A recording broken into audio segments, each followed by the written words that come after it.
an embarrassment of riches when it comes to our lectionary readings this morning. Just an embarrassment of riches. If you recall, I've been talking about the idea of mission. Our church's mission, our parish's mission, and what it means to be a people committed to mission. During this Eastertide, I've been talking all through Easter about mission.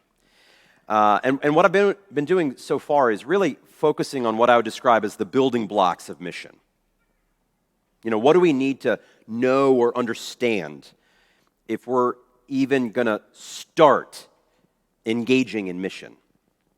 It's for this reason that I've talked about things like the living Christ, right around Easter and the first week after Easter. I talked a lot about how the living Christ is the beginning and the end of everything we do as a parish. We can't even begin to walk down the path of mission until we build our lives and our community on the risen one. A couple weeks ago, I talked about the importance of identity, if you recall, and how we can't engage in God's work without first knowing who we are. When it comes to something like mission, I'm convinced, and this is true inside the church as well as outside the church, the question of who always comes before the question of what. Know who you are, and you can begin to understand what you're being called to accomplish. And of course, last week I talked about rest and how to be fruitful. And this is particular to church. I think this is related to the gospel. To be fruitful in our mission, we have to understand the fundamental paradox that lies at the heart of the gospel. So much of our work as the church is inviting others, coming ourselves, into a place of genuine transformative rest. I also talked about how this is very good news in a culture that is as exhausted as ours is. Okay, so a lot of building blocks. We're at last ready to get to the heart of things. It's exciting. It's a fortuitous day, I guess. This morning I want to talk about two things, two very simple things. I want to talk about the what and the how of mission. What is it that we're called to do, and how is it that we're going to get there? Pretty simple. First, there's the what, and this is super simple. It's very straightforward, because our parish has a mission. I mean, we post it on our website. It's there for you to see. It's there for newcomers to our community to see. If you go to stmargaret.org, you can read that the mission of St. Margaret's is to share the grace of God in Jesus Christ, empowering followers of Jesus to grow in love of God and neighbor.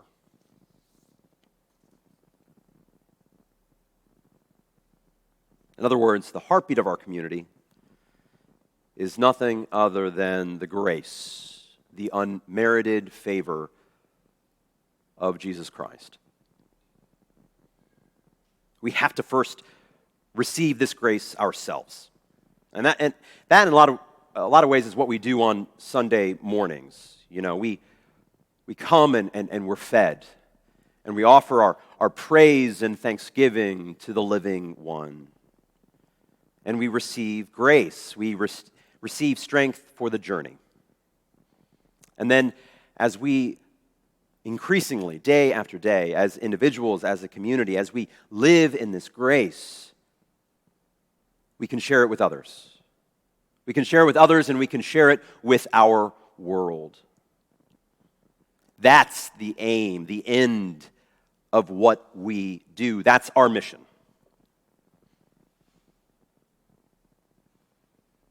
God's grace alone is what's able to form us. God's grace alone will empower us. God's grace alone will energize us in order that we might be the hands and feet of Christ, serving in humility and compassion our beautiful yet broken world.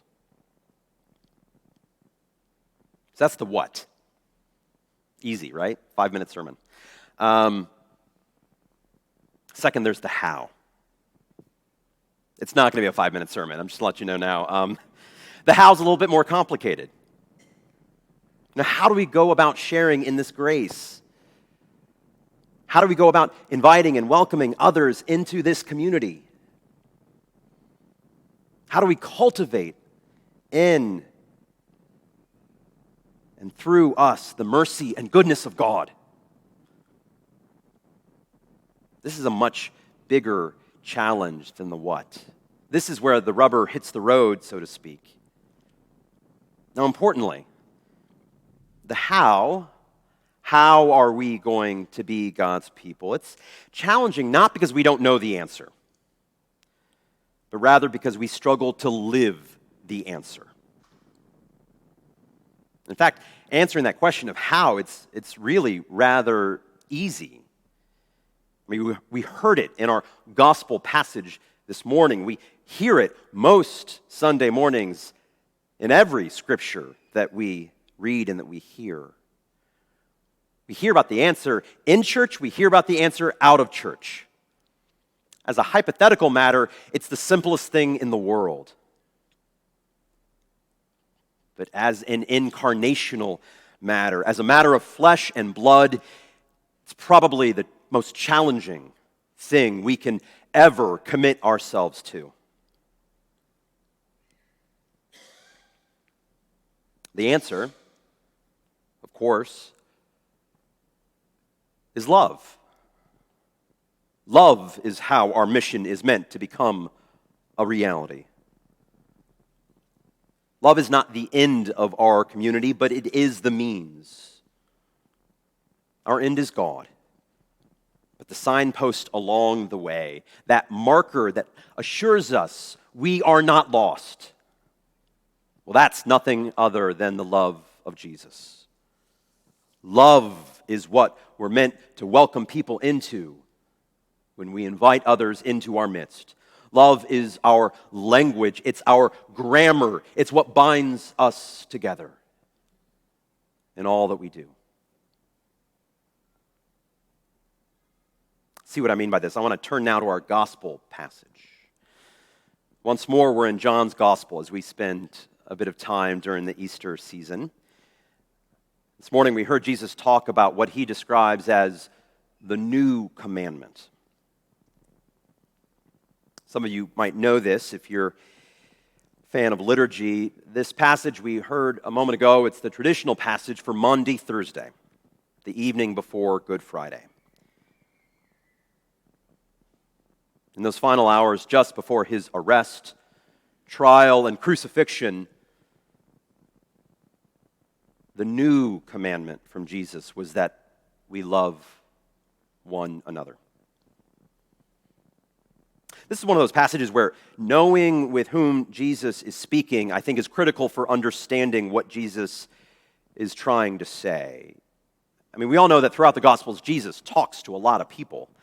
He talks to all sorts of people. He talks to rich and poor, elites and outcasts, young and old. He talks to Jews, Samaritans, and Gentiles. You know, often Jesus' words are for everyone gathered around him. Anyone who could catch a glimpse of what he was trying to say was the intended audience. You know, Jesus talks a lot in the Gospels about the kingdom of heaven. You know, he paints this image of a kingdom where God and God's love reigns over all. And he invites every single person within earshot to come and consider such a place. Other times, though, you know, Jesus speaks to a particular audience. He saves his harshest words for leaders, anyone in a position to abuse their power or authority. sobering for those of us in leadership, of course. And then, last but not least, there are the words that Jesus shares with his friends, his closest disciples, the 12. Those words are always intentional. He saves them for them and for them alone. And that's what's happening in our gospel text this morning. Jesus is talking to friends. Hours from his death, Jesus is using these final, oh so precious moments to get to the heart of things. And what he's doing is he's commanding those closest to him, his dearest friends, to love. And love not the world outside their doors. Love not the empire under which they lived, but instead each other. He's commanding them to love each other and to do so with the same love that he had for them. I think most of us know the love that Jesus had for his friends. It was a love that bid Jesus to take the garb of a slave, a towel and a wash basin, and to wash his disciples' feet. It was a love that bid Jesus to take up a Roman cross and to suffer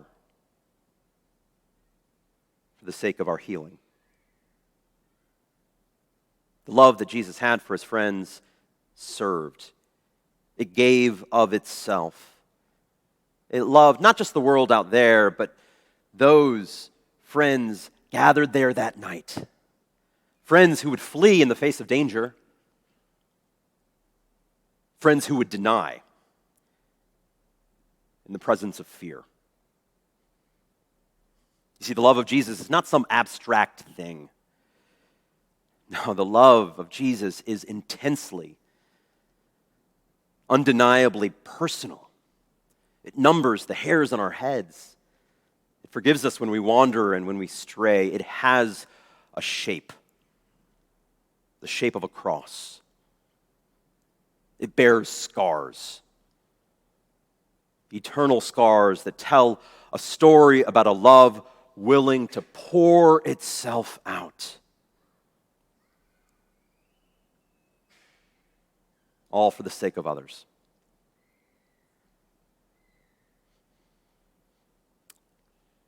So it must be for us. My brothers and sisters, we will fulfill our mission of sharing in God's grace when we embrace the path of Christ's love. Now, this love, by definition, cannot be hypothetical. It cannot be.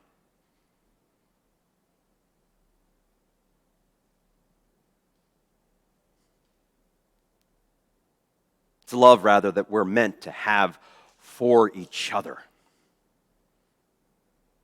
Those of us who call St. Margaret's our home. And it's got to be foundational to who we are. How can we even begin to learn how to love our world if we can't love the person sitting next to us? That's hypocrisy.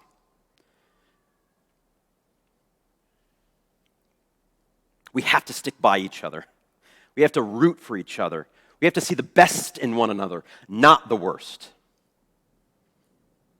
We are called to love flesh and blood. We're called to love the beautiful and the broken.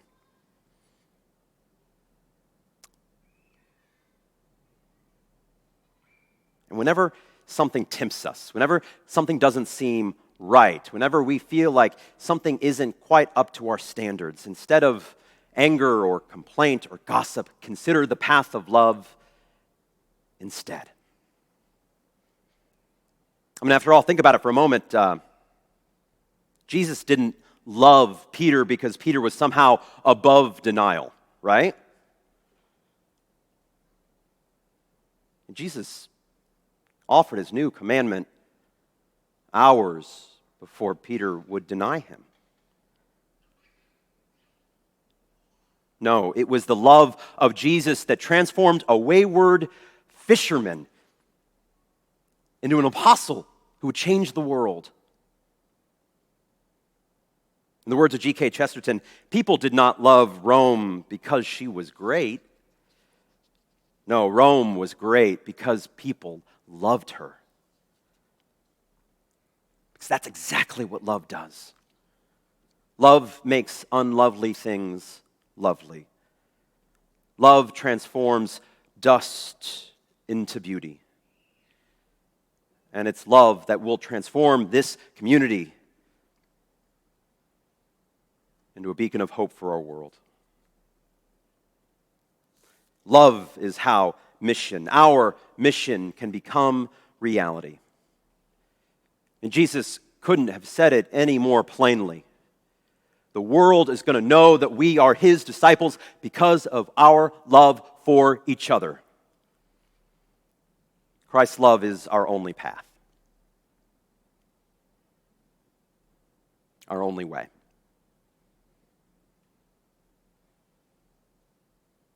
I'll close now with this brief exercise. You're going to have to indulge me. I'm going to apologize in advance. I don't do this very often. That's my only excuse. But I'm going to do something a little bit different. I'm going to ask this of you. I want you to stop looking at me for a moment. People look up. I don't want you to look up either. I want you to stop looking at me for a moment, and I want you to look at each other. And not just a spouse, because that's cheating.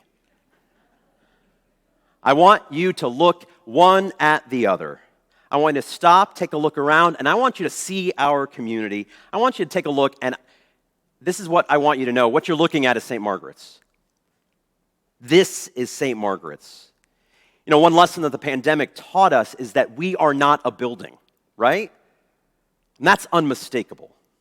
We are definitely not a building. I mean, we spent months outside in a parking lot for the sake of love, understanding that this brick and mortar thing is not St. Margaret's. St. Margaret's is not a rector. You know, rectors come and go. Staff come and go. And St. Margaret's is not the things we accomplish, the stuff we accumulate, or the accolades we deserve. No, St. Margaret's is a family, a parish family that is called to mission and called to love.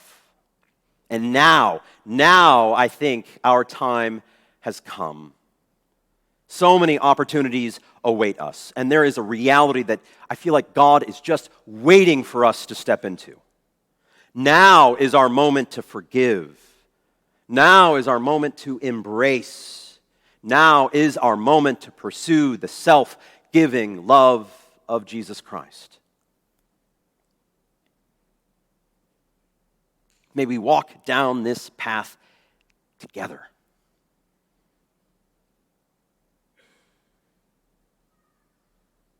May love be the signpost that lets us know that we're not lost. And may grace be our destination. A grace that transforms us. A grace that transforms this parish. A grace that transforms even this world. Amen.